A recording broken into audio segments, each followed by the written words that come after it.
What's good, everybody? Man, it's your boy, Mr. CDK Boxing. This is Sports Talk Network. Listen up, man. I got this young man here, Rene Flores, 9-0. Listen, we're going to talk about a lot of stuff. We're going to talk about the struggle. And we're going to talk about when you starting in boxing and everything ain't, you got the Shakur Stevens of the world, the people that come in, they get the big sponsors and all of that stuff. But you don't really know about the grind. You don't hear about the grind. You don't hear how people really got to start out and how people got to really, when you chasing a dream, when you really chasing your dream, you don't understand how it feels to be chasing a dream and not have all of that. And this young man right here, man, is making his way on his own, and he gonna tell you about it. How you doing today? How's it going? Thank you for having me, Kelly. Just here working my way up like everybody else.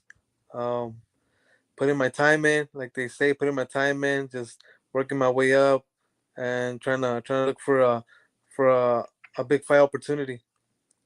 Definitely. You're 9-0. You got an upcoming fight. I believe it's this Saturday. You leaving out tomorrow for Mexico. Is that correct? Yes, sir. 1 second. I'm listening to everything you saying. And have every one of your fights been over in Mexico? Every one of them? Yes, because right now I'm under a promoter called Ramon. He's the one from San Diego. He's the one managing me right now. He's managing my career right now, and he has me. He's literally investing in me, and he's the one making like all the movements, all the promoters all around Mexico, and he's making it happen. I'm just trying to look for an opportunity to showcase my talent, and I'm just there, man. I told him, hey, man, I was on the bench for 6 years. I don't want to be babied. Give me what you got. So far, I've been jumping up in weight classes from 168 to I mean 160, 154, 168, 160, 167. Man, and so right now, I mean, talking to your cousin, and what's crazy, I'm gonna tell you, I don't know if you know the game, man. It's crazy, and I'm gonna tell you how God works, and that's when I know God truly pleased with you, because I was on the game playing Monopoly Go, and I ran into your cousin earlier. You know what I'm saying, Danny. So you know what I'm saying. I was on the game, and I just happened to reach out to him and ask him because I seen he had boxing in front of his name. And I said, "Hey, you like boxing?" And from there, man, we just went into conversation and, got to talking, and he let me know who he was and everything. And then he told me about you. And that's why I know, God don't make no mistakes, and we here. And you saying that you was like on the sideline for a while. Did you have a promoter at first? I mean, or what went on? When I was 16, 17, 18, I was under a little like it was like upcoming like promotion, but it was on Guadalajara with like it was part of the Canelo promotion team, but they didn't know how to really manage me. They were too focused on other things. They don't really focus on me because they were like, oh, he's an American fighter. He has to come and go. Because I had to come to school and back, and they didn't take me like, oh, this kid's not gonna take it too serious. So then I kind of lost like I kind of here. I try to look for the opportunity, but it was always like those dad coaches were like they just focus on their son. They didn't really give me a chance, and that's when I lost hope for the sport. So I just left the sport. I got really like tired of just being on the bench, getting ready for a fight. I was promised a fight. When the fight would come up, it'll be like, oh, there was no fight. So I was literally trained for I wouldn't say for no reason, also for my health. That's why I see it in a good way. But it'll get frustrating. So I just left the sport for 6 years. I left the sport. I didn't want to know nothing about like boxing. I was just in my zone, just working landscaping, blue collar, construction. Then one day I just saw my cousins come back to the game, Danny and Ruben, and they kind of motivated me to get back to boxing when I lost hope for this. And I'm always thankful for them. Definitely. And they speak real highly of you. And so you say you was up under promotions with Canelo Alvarez as far as his promotion company. Yeah, when I was 17, 18, and at like 19, that's when like the deal was over. I mean, it was like they were preparing me since the amateurs because how I met them was through a national. I went to go fight a national in Guadalajara, representing my mom's hometown, Jalisco. And from there on, I won the whole tournament. I won a gold medal in the Mexico Nationals. And then from there on, like they just looked at me and they called me. They called me. The reason they found out because they called me to spar with one of the pros, an upcoming pro. So I was just going to spar him because he was getting ready for a fight from there on, they like the way I fight. They're like, okay, let's sign him. Let's see what he got. But it was always like, they're just like really not. I didn't see like them really invested in me. They would just tell me, oh, it's gonna get a fight. I'll get ready, and then of course I was gonna fight out there. But it was always like a waiting game, and that's what got me like more frustrated. Like I feel like I was wasting my time. Just wasting my time. So it's crazy because you say that they said you from America, but I definitely can tell you are of Mexican descent. And what seems strange to me, because you think about Oscar De La Hoya and the way they beat him, and then what you saying that you went over there and you won everything, and that lets me know that you had a pretty, saying, stellar amateur career. Seems like they would have really been pushing you. Do you feel like it's harder for, like, I would say, being from here, also being of Mexican descent, do you think it's harder for you than like somebody Canelo Alvarez, somebody that's from Mexico, to actually get promoted or to be seen? I would say it, but it's also because I'm a kid where, how would I say, coaches always told me that. One coach, Coach Panda, the one that he has William Yeah, Cepeda right now. I know Shout he out is. shout out to him. He's the one that made me since I was 15 years old. I'm always thankful for him. But that's why we split ties because he had to go. He got offered a job over there, and he told me to go with him. But at the time, I was 17. My mom was like, "No, you got to stick to school. You got to finish school. You cannot go." And then after that, I kind of like that was in the era where I started losing like hope.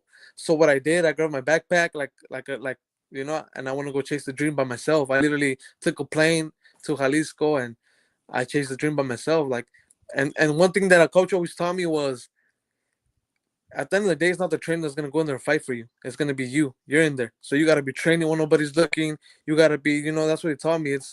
It's like, you know what I mean. It's good to get the knowledge and have those trainers, but at the end of the day, it's one on one. It's one on one, and whoever's the biggest heart, the biggest knowledge is gonna win the match. And I'm proud of that.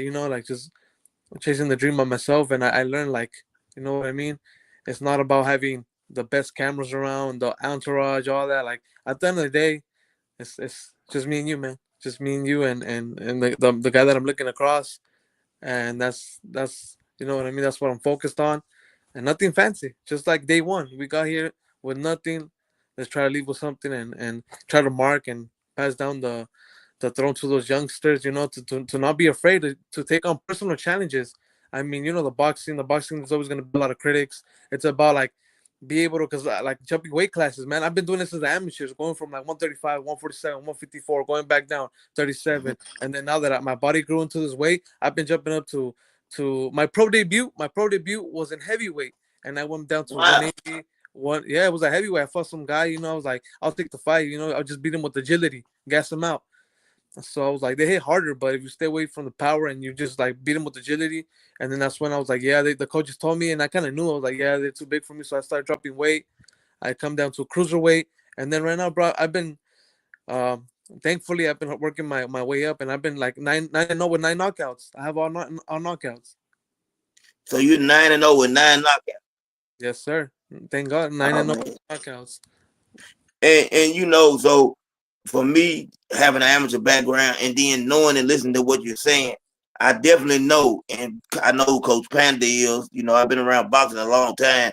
I know who his fighters are, and if you would have had the opportunity to go with Coach Panda, do you think right now, what do you think you would be? Do you think you would have been a world champion right now had you had the opportunity to travel with Coach Panda? I mean, with Coach Panda. I think, yeah, but like I always said, God has his moments, because I love Coach Panda for everything he taught me. He gave me my nickname El Furioso, aka the fierce in English, because just like I have the same style as William Cepeda. Pressure, pressure, pressure, Mm. pressure, and I throw a lot of combinations. I don't let you breathe. I'm right there with you, exchanging, exchanging. If you get tired on me, I'm gonna go for the kill. That's the same style I have, and that's the same style kind of Coach Panda. They click up together. You know what I mean? And if the opportunity is there, I will.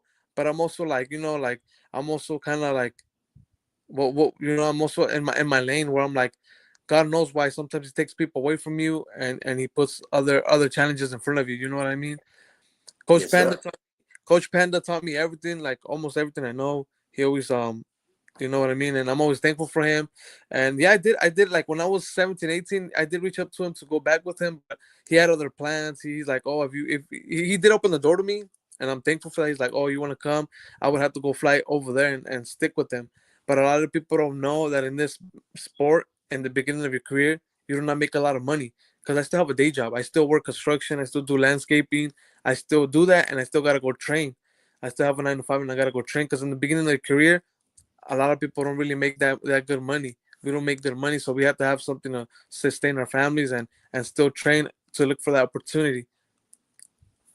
Man, and you know, everything you said, I really want young people or young fighters to understand. You know, it's not like when you play football or the NFL where you might start off with a big contract. Boxing is a lot different. You know, you can be an Olympic gold medalist and come to boxing and still not make the type of money that you think you will, be making. So, for you to do what you're doing, man, I commend you.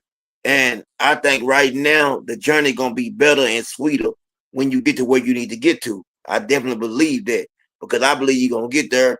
And because at first thing I thought was like, hey, he's 9-0. When I was looking at your record, you know what I'm saying, and everything.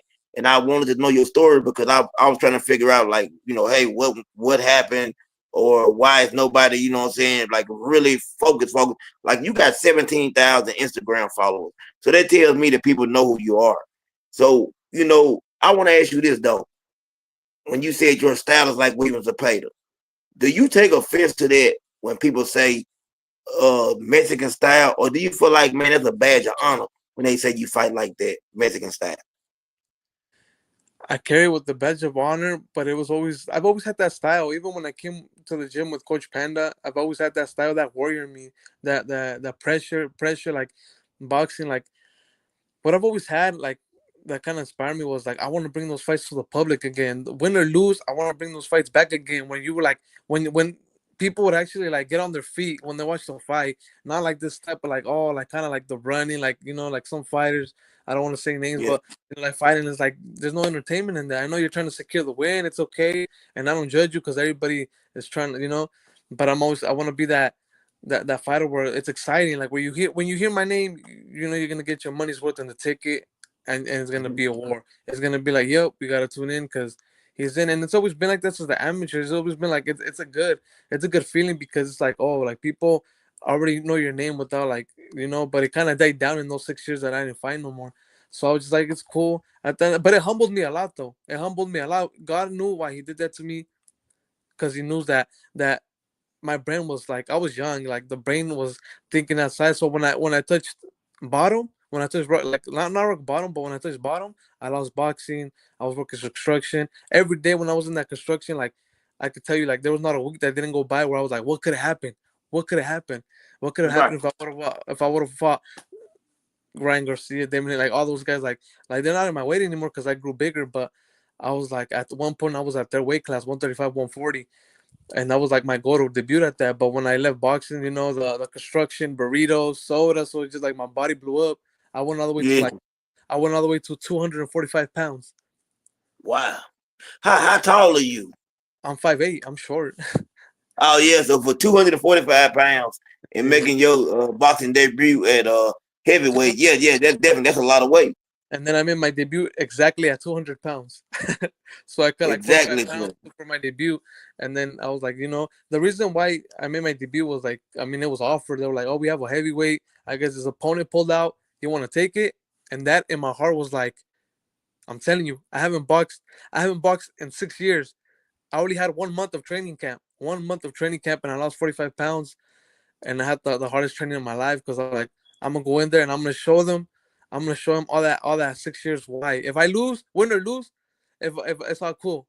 I got that out of my chest. I made my pro debut. I got it out of my chest. It's all good. and from there, once you made that pro debut, was that feeling back in you again? Like this is what I love to do. You know what I'm saying? This is what I want to do. Is that how you felt at that moment?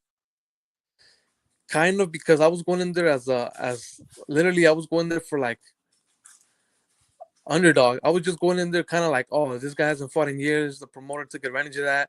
Let's put him in there against. I was going against amateur that had barely come out of the like the the Mexican, like he wasn't really known, but he had amateur background. They were like kind of make him like I was going there for like a chicken cutoff, just like to get KO'd. You know what I mean? So But really, you was going in there to lose, right? Is what they thought. yeah, it was just like literally it was just me. You was We supposed showed to up be to. the sacrificial lamb. I'm gonna tell you this funny story. Like this is a funny story, man, and I'll tell every kid out there when you really want it and you want to chase it, sometimes you gotta go there by yourself. I literally showed up to the weigh-in by myself. I had no coach. I literally just paid somebody You know what like I'm one. saying? Your first fight. I paid one of the coaches that were like right there, like just hey, can you like go up with me? And that's what he did. I had nobody, Man. nobody on my side, nobody. Just I had a coach. Told him, hey, you want to make some money right now? Oh, he put me up. Boom, boom, boom. We go at it. Knock him out. I like knocked him out in the first round. Boom, boom, boom. Knocked him out in the first round. Oh, so in your debut, you told me you got 9 knockouts. So you knocked him out in the first round. Yep. I made a statement. I told him that. You know what I mean? Yeah, Like he thought he was gonna go there. I like you know what I mean? Like in the pro, it's a different story because it's like little gloves, no headgear.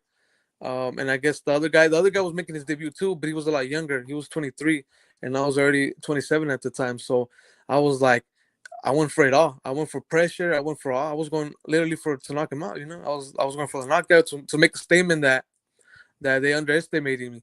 When I was out there like working my butt off, I literally cut like 45 pounds in 1 month to make that debut. My plan was to come in lighter than the heavyweights because heavyweights they hit hard, but they're a lot slower. Mine was to get the agility, and after that, yep, he was slow, gassed out. 2 minutes into the fight, got him with a nice uppercut, a nice liver shot, and a nice, and that's it. He didn't get back up. man. Let me ask you this. You know, Williams and Pater, the style, you say y'all fight that similar style. And then we know when it comes to Shakur Stevenson, they said his style's like, running or, I'm going to keep it 100. I'll say what they say. You know what I'm saying? Do you think when you see Shakur Stevenson as a fighter, what do you see? He has it all. It is called it is called boxing for a reason. It's called boxing for a reason. It's hit and not get hit, which I That's respect. it. That it's cool, man. You gotta do like I tell people. You gotta do what you gotta do to win the fight. But as a thing, like you can go like Floyd Mayweather 50-0, keep running, but at the same time, it's like the fans won't really remember you. They won't really like take credit. Like they won't want to tune in and watch you. They won't want to watch you because they're gonna be like, oh, he's just gonna run in here. Like that's boring. And you're trying to. We kind of we kind of like feed off the fans. They're the ones that pay to they're kind of paying us to kind of kill each other in the ring.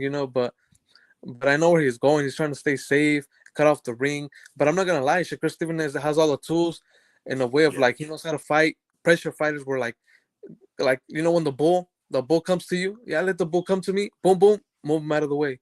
Keep coming, keep coming. Boom, boom, move out of the way. And that's what.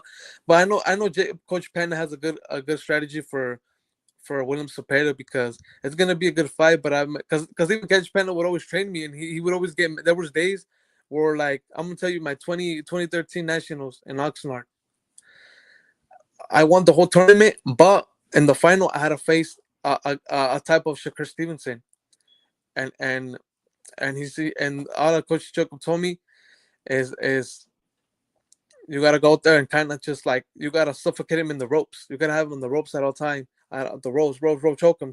Because if you give him that distance, you're gonna let him. He's gonna control you the whole fight. He's gonna play with you, and I I respect never that. looked at it like that. And that could be the game plan that Coach Panda now has for Shakur Stevenson. Because, like you said, he does have all the tools. And, this is for both of them, I think this is their biggest fight. For both guys. I definitely believe right here, this fight is going to tell a lot about where they both stand, And I don't know, did you see the Tevin Farmer and Williams to pay the fight?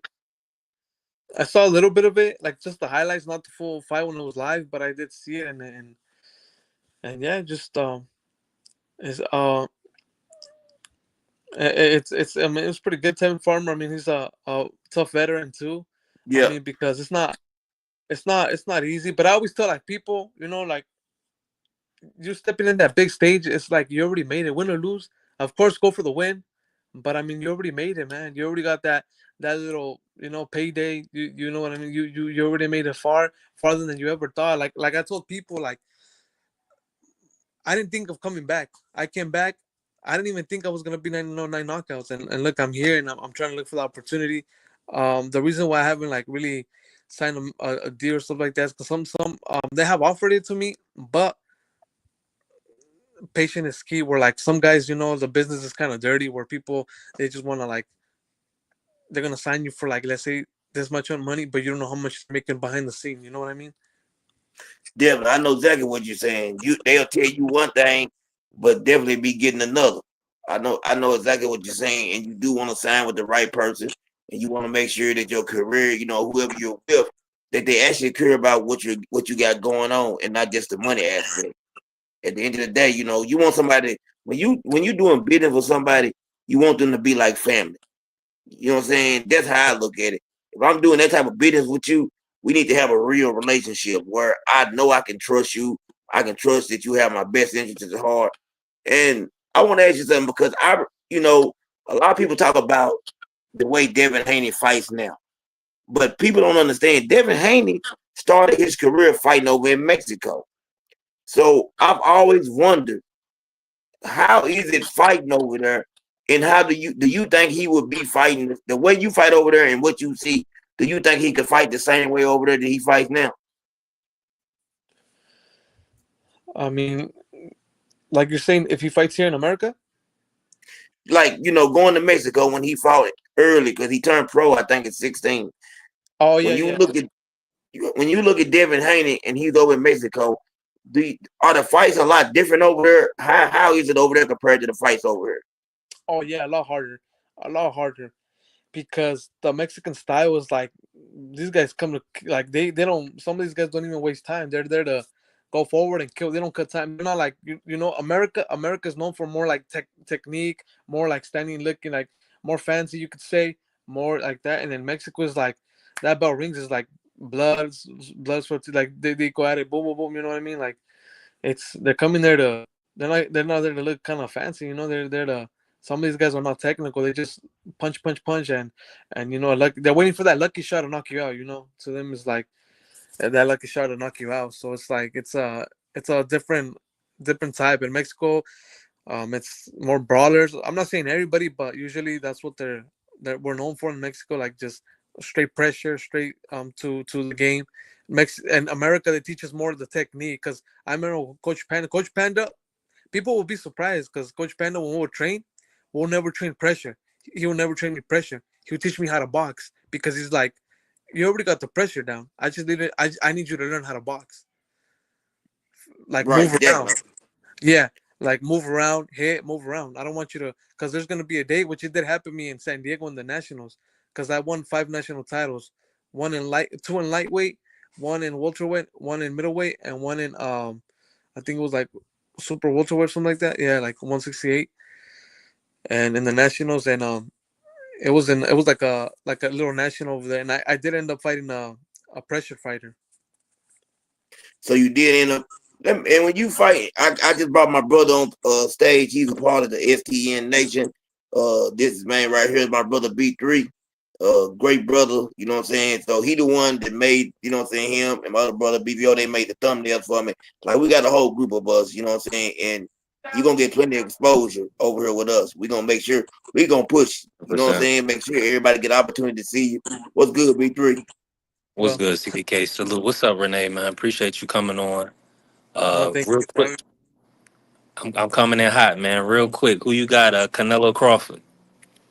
that was a good one. That was a good one. And looking at the business, I mean, because Canelo is the bigger guy, but Crawford knows how to move and stuff like that, and it can go either way. I mean, let the best man win. But like I said, a punch can change the whole story. I mean, Crawford is a monster, has proven it, different weight classes, and I mean, Canelo is getting, I mean, we just have to see and say it. But I could say, like, you know what I mean. It's hard to You it's hard think? to decide. It's hard to Do you feel decide. like? Do you feel like Canelo's losing a step, or the rounds is catching up to him? Hold on, he went out. For some reason, it jumped out. I think he's still on, but it looked like he's still on, but it He went may out. have got a call, CDK. Yeah, but it could have been a call. You're right. All right, Cause I listen, was, man. Sorry, it was cutting off. Sorry. okay, he's back. There you go, Victory. Go ahead. No, I was going to ask. In your opinion, do you see like Canelo slowing down? Do you think his rounds boxed in the ring is starting to catch up with him? Maybe, and then Crawford's known for picking up getting stronger as the rounds pick up, and I Hmm. feel like it could be a up. I mean, like, not an upset because they're both good. I mean, I feel like they're both A side, but I feel like it's gonna be a good fight. The fans are gonna win at the end of the day, but it could like Canelo could gas out because Yeah. he's used to fighting slower guys. I ain't gonna lie to you, Renee. Though one thing about over here at STN, man, we keep it a buck, and we gonna always tell you the truth about how we feel, and we don't care. You know what I'm saying? Because we have all nationalities. We come together, and this one of them like you can come over here with us, man, and however you feel is how you feel. And I'm of this mindset that Canelo Alvarez, I feel like you're coming from one. You know, I've been in the ring. You're a professional. Coming from 147 to 168, that's a big jump. You're fighting the best guy at 168. You know what I'm saying? I feel like that. You know, at times I lean towards Crawford, but I feel like Canelo has too much power. I also feel like Canelo has the best chin in boxing, like that. Like he has a cast iron chin. I wonder, can Crawford hurt him? And if he can't hurt him, where does he go from there? That's my mindset on the whole fight. I think it would be yeah. I mean, it just if he can take a punch from I think I mean because I wouldn't know how to really explain it because I mean I don't get me wrong. I mean I don't really watch the fights like that, but sometimes like I do watch the biggest fights, but sometimes I just watch highlights, because you'll probably get twisted from this, but like I'm a big soccer fan, so I watch mostly the UEFA Champions, the soccer league, all that stuff. So I'm just like, because I played soccer all my life and I still do on Sundays, and that's like my thing, the soccer and stuff like that. And I watch more soccer than boxing. And when I do watch boxing, it's just highlights or if I do study film, I don't really study like none of the new guys. I study more like the Robert Duran, the Julio Cesar Chavez, the old school, like kind of like how they do it to not get hit too much or you know. But like I said, every fight that I fight, I'm my biggest critic because I always yeah I get the knockout sometimes, but I mean I always leave with like I'm not happy, I'm not. There was a lot of mistakes. There's always something to prove, you know, and it's like damn, like my last fight, I was getting hit a lot when like and I came out bruised, and I was like I was getting hit by a lot of shots I wasn't supposed to get hit. I was standing right in front of him, was exchanging, and he was getting me with the same hook all night, with the same hook all night. I'm like, dude, coach was telling me you're getting hit with the same combination over and over again. I'm like, dude, like I was just too like cautious going for the knockout. I was too focused on the knockout that I wasn't focused on the technician to watch to block the hits. I wasn't blocking the hits. I was just exchanging. What B3 before you go again? Let me ask you this: what do you think? You brought up Chavez and an all time Julio Cesar Chavez Senior is an all time great. What do you think about the Jake Paul and Chavez Jr. situation and what's going on with Chavez Jr. right now? I mean, I mean, like I said, it's kind of like one time some guy told me that, and it is. I'm seeing it now. When I was younger, I didn't understand that. It's kind of say like kind of boxing now right now is kind of in a time where it's like it's controlled too much by money, where it's like they give you this much money, a lot of clauses, and like it's like I'm gonna tell you right now, hey, you want to fight me for 5 million, but you can't do this, you can't do that, you can't do this, and it's like it's more like kind of rigged, you could say, like Hollywood, like because when I saw the fight, I was like, dude, this guy's not even throwing. He didn't like it's like it was like if he was ordered not to throw. I'm like, dude, what the hell? Man, and that's what it breaks down to. I'm glad somebody told the truth. Chavez Jr. didn't throw any punches for the first 4 or 5 rounds. It was like I think he might have threw the whole fight 23 punches. I forgot what it was. It was the lowest output I've ever seen from a fighter, and I just don't believe that that was real in my mind. I believe that Jake Paul, everything he has going on is a great gimmick, but I think it takes away from the integrity of boxing. How do you feel about that? You feel the same way?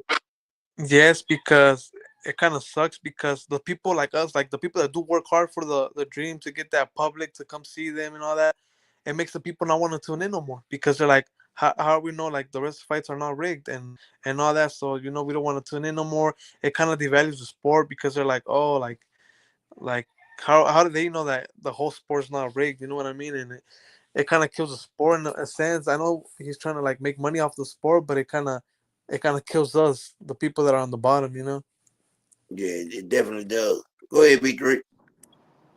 Renee, I gotta ask you, William Zepeda versus Shakur Stevenson this weekend. Do you think ring size matters, and who you think gonna win that fight?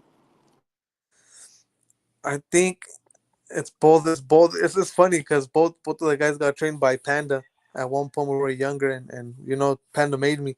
But I think it's gonna be like it's a brawler against Shakur Stevenson. All I can say is if Shakur Stevenson is smart and is like plays it out like that, like kind of like a Floyd Mayweather, just come to me, hit him, run. Hey man, like you got to do what you got to do to win, and I think Shakur takes it. I think Shakur takes it. Man, it's real. And I want to say this. I don't want to say. I know you said you have a lot of respect for Panda, because I know B3 didn't hear when you said that Panda, trained you and as a coming up and stuff. I heard that But part. okay, in reality, the thing about boxing, you had a trainer, but you put the work in. So he helped your career, but you the one that made you. I'm gonna say that right there. Who you are and what you done is because of the hard work and dedication you put in.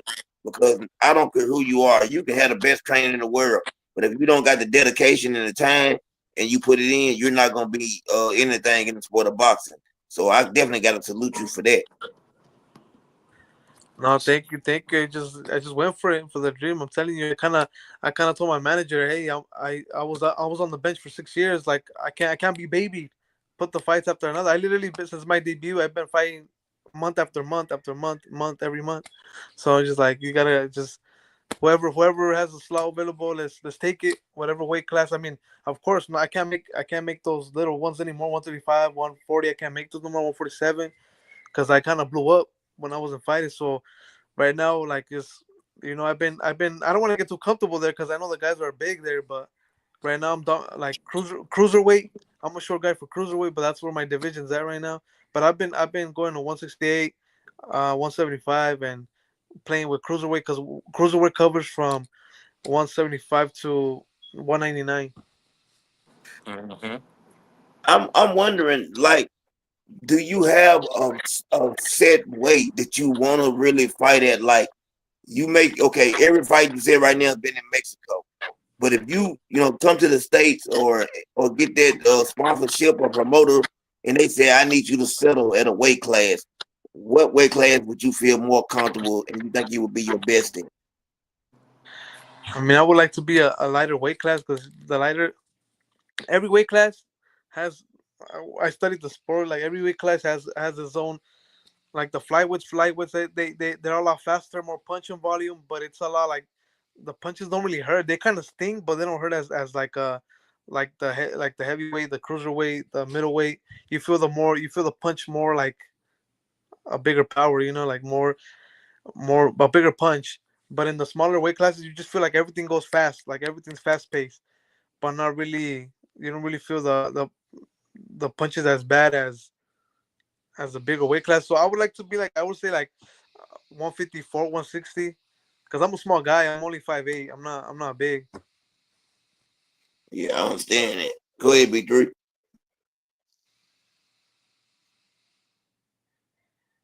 Can you hear me, Big Three? Yeah, I can hear you. Y'all can hear me. Yeah, I can hear you now. I was saying go ahead. So, Anything you want to add. so Renee, like another one that's coming up. Panda, I believe Sabril Matias is back with Coach Panda as well. What do you think about that matchup with him and Alberto Puello? Oh, this guy, is that the guy, the Puerto Rican guy, right? Yeah, Matias. Yep. think he getting the phone call again. Yeah. Go ahead. Okay. Yeah. What I was saying, like, it could be he returned because they know, because it's because Panda has something special in him from the coaches that I have had. Panda has that thing where during training and during your corner, he makes you want it. He makes you like, he kind of like motivates you, like he tells you like, hey, you can do it. He popular, man. It's, Yeah, yeah, he motivates you, like it's like this thing that he has something like talent as a coach where he makes you want it. He makes you like remind your past why you're here. He makes you remind why you really want it. And I think that's what Soy Matias kind of went back to Coach Panda, because sometimes you kind of need that push when you're cutting the weight and you don't think you can.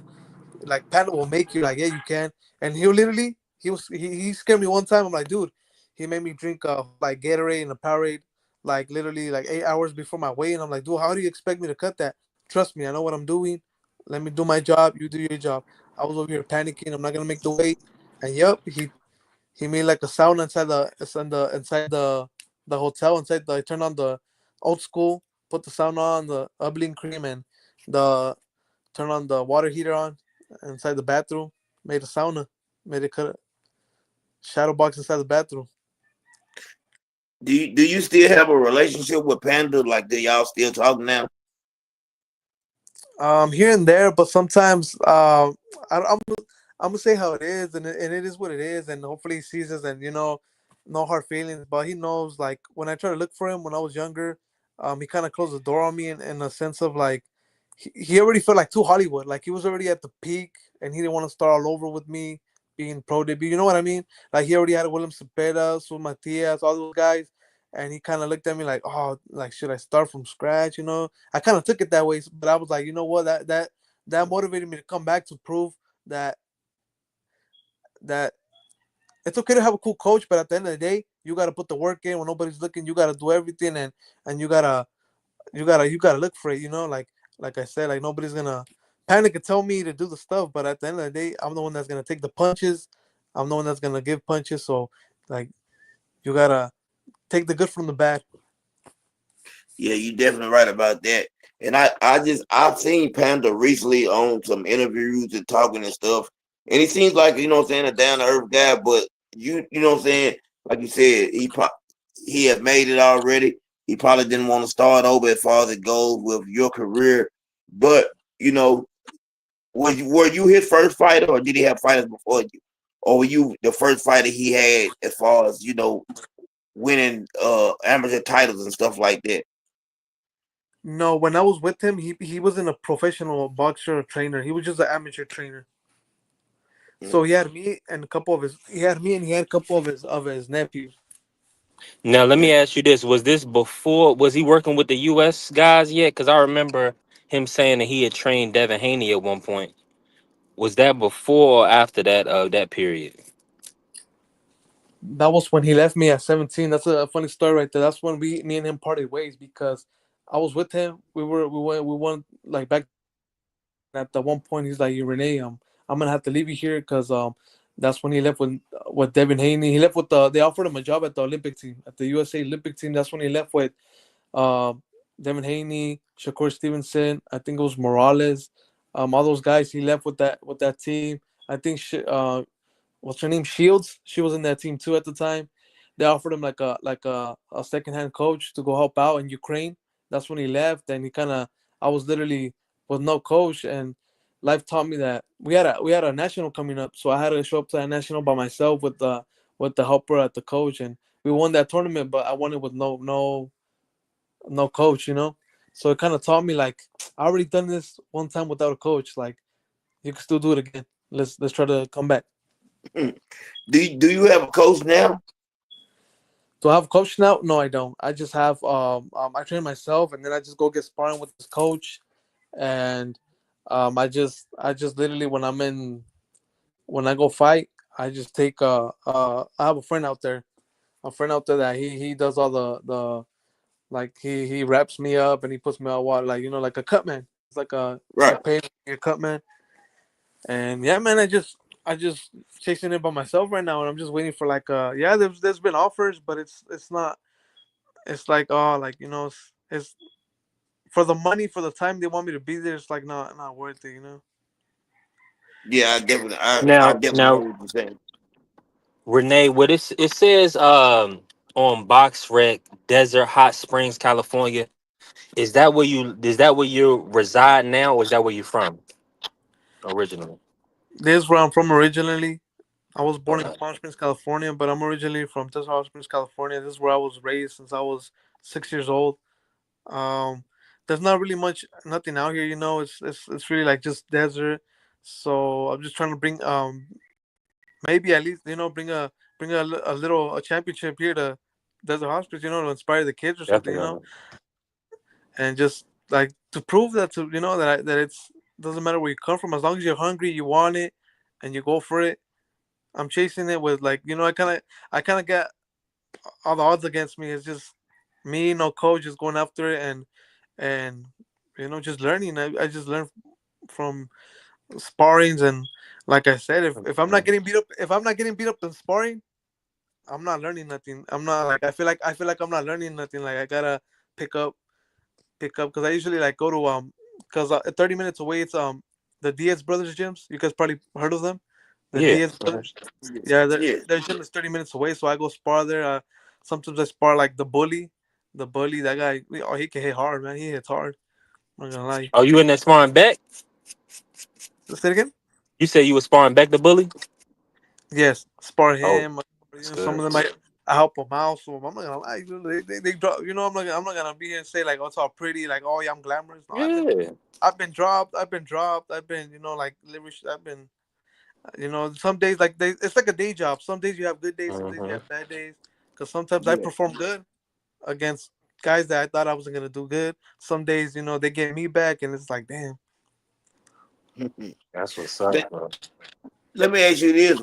Uh, you know, in the next 4 or 5 fights, do you plan on trying to make your way to the United States, or do you feel like, I mean, do you have a plan, like a goal? Everybody has a 5 year plan, or you know, certain plans. What is your goal for the next 5 years? What do you want to be at?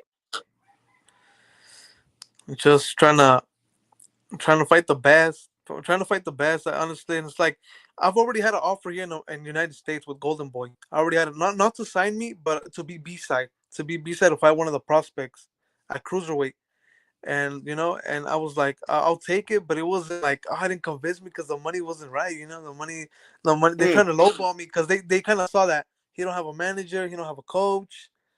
We can lowball him, and I was like, no, because I'm also some Mexican guy always taught me that it's not just about throwing punches. You also got to learn the business side. definitely. So And Golden that's Boy made you 100% fact. off. So let me just say this real quick, CDK. Go ahead. You're an undefeated guy, Renee. I would say just take your time and don't take any bad deals, because that's a big deal.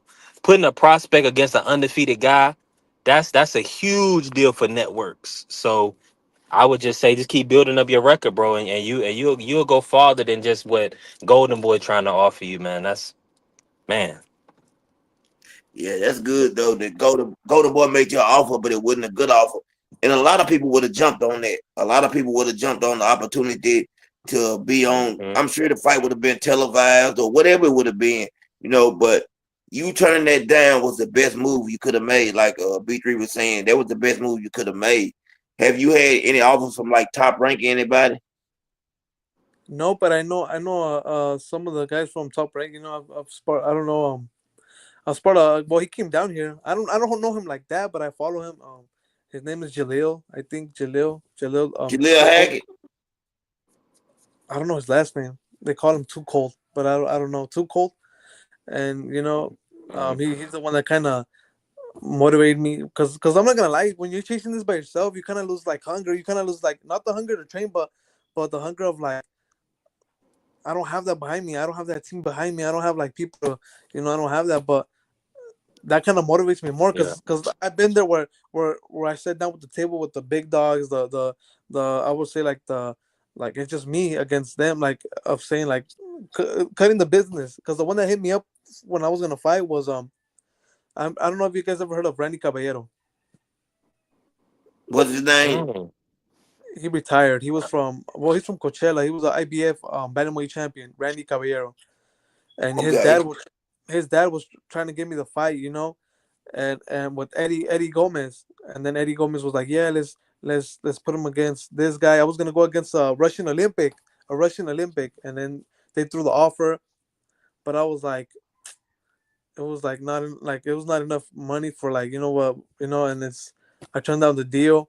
I was like something told me don't rush it, like you guys are saying, just there's gonna be better opportunity because I seen a lot of I know what you're saying. There's a lot of people that I believe they were better than me, but their careers got cut short because they made the wrong moves. 3 fights in, their careers got cut short. You know what I mean? Yeah, 100%. definitely. You got Which anything else, And Big Three? and and I'll just say this to you, Renee. At your height, you already know you pretty much fighting out of your weight class, but with your tenacity, you able to handle business. Now before we get out of here, do you want to get lower in weight, possibly to fight at a lower weight class, or do you think cruiserweight where you want to campaign? You broke up, B3. You broke up. My bad. Can you hear me, CDK? Yeah, I can hear you now. I was asking Renee. Renee, what do you think about your campaign weight? Are you thinking about possibly going down in weight, maybe the light heavy, middleweight, maybe even? I mean, you 5'8", so as low as maybe welterweight. What are your thoughts? my thoughts fighting like I fight at different weight classes, but to be stuck to on a weight class would probably be well, right now what benefits me is cruiserweight, but I'm too small. But because right now, like in the rankings, I'm already really high. I'm top 300 in the rankings of cruiserweight. But if that, I would like to lower down to probably 160, 168, or probably 154. To be a lot faster, a lot like keep up with Yep. my with my guys. But at the same time, I'm at the point where like not to rush things. I'm at the point where at this point, like whoever throws that big contract money, I'm gonna go for it. And those between those weight classes, I just want to be that fighter where any weight class, anytime, and let's go. I'm not saying I'm the best, but I know I could like give a fight and be like Mm-hmm.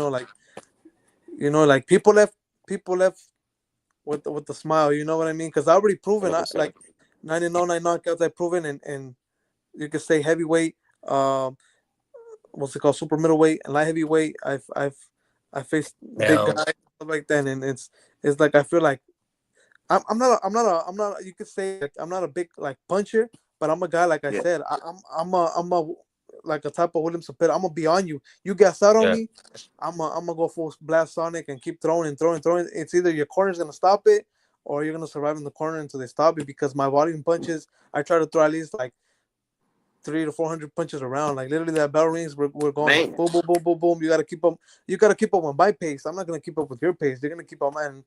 Just my plan is to always try to gas them out as quick as possible because yeah, I'm always like I'm running when I'm working. I'm always trying to run like between 7 to 8 miles a day. 7 8 miles a day. We're not. yeah. I don't try to keep the 5 miles like every fighter. I'm trying to touch it up, touch it up, touch it up, touch it up. One hundred Definitely. percent. Now, let me ask you this: how would you be able to make 168? How long would it take you to make 168? I could like I made it. I'm not gonna lie to you. I made it easy, but it was more like just water loading. Literally, like it took me like a fast water fasting, and then the last 3 days just like sauna cutting it. I mean, I did get a headache, lighted, but as soon as I got the to weigh in and I got that salt back in my body, I was feeling like fast and explosive for a light heavyweight because light heavyweights are Yeah. usually they hit hard, but they're a lot slower. And me, since I'm a little, you could say like a little Manny Pacquiao against Antonio Margarito. Yeah. kind Yeah. of kind Definitely. of like Definitely. that. Definitely. I just try. Before I let you go, my last question would be this. You know, you still have a full-time job right now. I'm correct, right? Yes, a full time job. It's just I've always had a job, and like people get it twisted. I'm not. People look at me like, "Oh, you're 9-0, knockouts." No, no, no. Don't get it twisted. We don't make money like that. In the beginning of your career, you make chump change. You make chump change, and it's like you still need a day job. Like people get lost in that. Victory, do you have any other questions? No more questions from me, man. I appreciate you, Renee, for coming by the Sports Talk Network and my brother CDK. Make sure you tap in with us again and definitely come back for a victory lap once you get that win. Yeah, and let everybody know what day your fight. What day is your fight? Is it Friday or Saturday? You was telling me your fight, And upcoming fight. my upcoming, the one on the poster was supposed to be for the 19th, but I guess the fighter pulled out. That one was gonna be a light heavyweight, but right now I'm still cutting weight. Right now, I'm gonna fight somebody at 168. Right now at what's it called? This Friday in Nayarit, Mexico. Nayarit, you know Nayarit. That's the life of a fighter, boy. A lot of people don't understand. It's a pleasure to have you, man, Renee. I'm gonna have you back. You know what I'm saying? Let me know how the fight goes, and we're gonna have you back on here real soon. It's been an honor and a pleasure. Thank you very much. No, thank you for having me. Appreciate you, Kelly. Thank you. Man, God bless you. We out. Yeah, thank you.